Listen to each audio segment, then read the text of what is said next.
And I think वो खुद ही बोलते हैं जैसे बहुत सारी लड़कियां हैं उनकी लाइफ में, बेटियां हैं, बीवी है, एंड ही अंडरस्टैंड्स वुमेन। तो मुझे शुरू से हमेशा बोलते आ रहे हैं कि तुम्हें पता नहीं है कि you know how amazing your potential is as a women, तुम्हें क्या क्या करना चाहिए, किस हद तक तुम जा सकती हो। मुझे अब लगता है ये जर्नी जब ऑलमोस्ट ख़त्म होने को आ रही है जलेबी की, कि अब अगर मैंने इसको लाइफ में इम्बाइब नहीं किया तो मेरे 8 महीने बर्बाद हो गए। तो जो भी सीखा है अभी इसको यूज़ करने का स्ट्रैटेजी है मेरा। सो भट्ट साहब जो हैं, मतलब आप सब जानते ही होंगे, बहुत ही मैजिकल आदमी हैं और काफ़ी पागल हैं, बहुत ज़्यादा एनर्जी है इनके अंदर।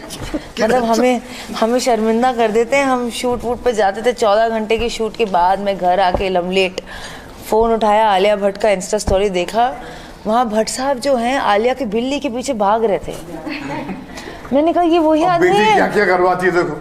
मैंने कहा ये अभी हम इनके साथ शूट करके, मेरी हालत नहीं थी, मेरी मम्मी मुझे खाना परोस रही थी किचन में और मैं एकदम से उठ के गई कि नहीं यार मुझे खुद खाना लेना चाहिए, उनके अंदर एनर्जी है तो मेरे अंदर क्यों नहीं है। तो मतलब कमाल का एक्सपीरियंस रहा है। I think life changing experience बोलूँगी मैं इसे। उन्होंने लाइफ के बारे में सिखाया शब्दों से नहीं, थ्रू एक्शंस। आई थिंक वो ही प्रैक्टिसेस व्हाट ही प्रीचेस। वो सिर्फ प्रवचन नहीं देते, मैं उनको उनकी रियल लाइफ में देखती हूँ। सिर्फ कैमरा ऑन होता है तो वो ऐसे नहीं बन जाते बुद्ध की तरह, वो रियल लाइफ में भी ऐसे ही हैं। आप काम के भी नहीं रहोगे तो आपसे पूरी चर्चा करेंगे, आप कहाँ से हो, ये वो, अच्छा दिल के दर्द तो सुना के जाओ। तो he is a true person. चलते फिरते होटल की लॉबी में पेंटिंग को भी हाय हेलो बोल देंगे, हेलो हेलो। चैलेंजेस फेस किया आपने सबके साथ काम करने को लेकर, वरुण सर आपसे भी मेरा यही सवाल है। बहुत सारे चैलेंजेस फेस किए। इज़ नॉट, ये ईजी नहीं है, मतलब एक पूरी अग्नि परीक्षा है, उसमें अपने आप को भस्म करना ज़रूरी होता है। फेंक देते हैं उसके अंदर, क्योंकि उनका जो इमोशनल कोशेंट है, जो उनकी फीलिंग का लेवल है, वो आम आदमी से काफ़ी ऊपर है। क्योंकि उनका ही फील्स टू मच। तो उनको लगता है कि जब तक आप वैसा फीलिंग नहीं करो तो फीलिंग नहीं है।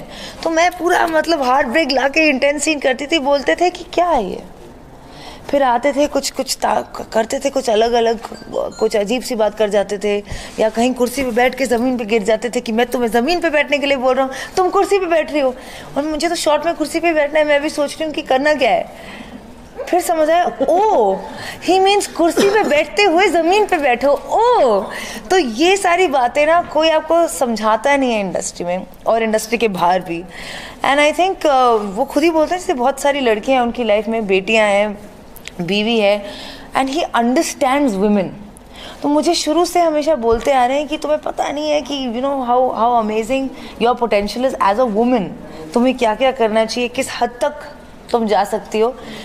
मुझे अब लगता है ये जर्नी जब ऑलमोस्ट ख़त्म होने को आ रही है जलेबी की, कि अब अगर मैंने इसको लाइफ में इम्बाइब नहीं किया तो मेरे 8 महीने बर्बाद हो गए। तो जो भी सीखा है अभी इसको यूज़ करने का स्ट्रैटेजी है मेरा। रिया जल्दी करो, बहुत भूख लगी है। वरुण कम ना सेंटर में, एक मिनट थोड़ा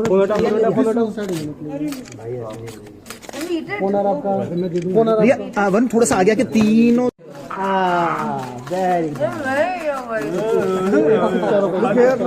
थोड़ा